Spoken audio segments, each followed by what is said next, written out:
Hey there, this is Charles Carrion, and sometimes things just can't wait any longer. And I've been planning on starting to do some podcasting, so this is the first podcast because, we're faced with a question of international import. Who is John Barron? No, no, no, don't tell me it's Donald Trump. That is like unacceptable. It makes no sense. And yet we have all heard the audio and we know it's him. And voice analysis will probably confirm that shortly. I haven't taken the time to use one of the online voice analyzers to do it, but the one in my head is also perfectly adequate. And in fact, being able to recognize the sound of a person's voice in a telephone is admissible evidence. It is direct evidence that is received in every courtroom all the time. So, your judgment that Donald Trump is John Barron is perfectly valid and could actually be submitted as evidence in court. We have millions and millions, in fact, shortly, probably a billion or more people who could actually testify that John Barron is Donald Trump based upon their, actually at this point, expert analysis, since we've been listening to that craven, fucked up. What is that voice anyway? It's like it's like a river of garbage that just keeps flowing endlessly. And wow, now we can see that it's unquestionably flowing from the mind of a person who is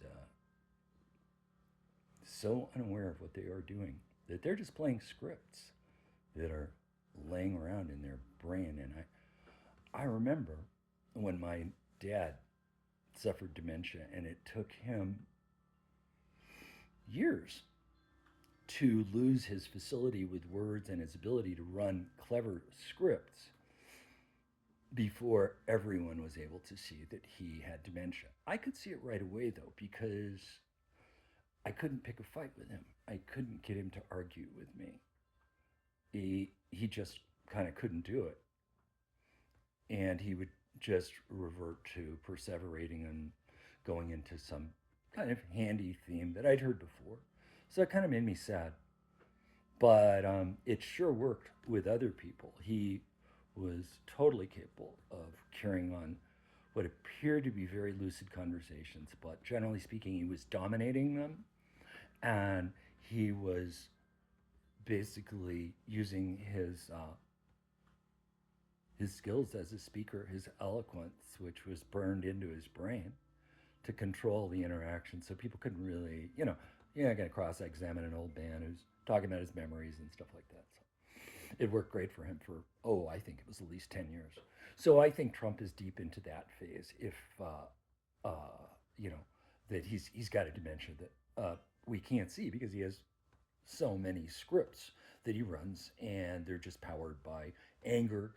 They come into play as soon as the stimulus hits, and this is what we know is that he cannot control his impulse to respond. There's no impulse control, and impulse control is kind of the core uh, of a good person. He doesn't have any at all. There's a scene in the end of Snow Crash by Neil Stephenson where there's a guy who gets his way by riding around on a motorcycle with a hydrogen warhead in the sidecar, and tattooed on his forehead it says poor impulse control. So he pretty much gets his way, and reminds me a lot of Trump. Alrighty, that was my first podcast. Come visit again.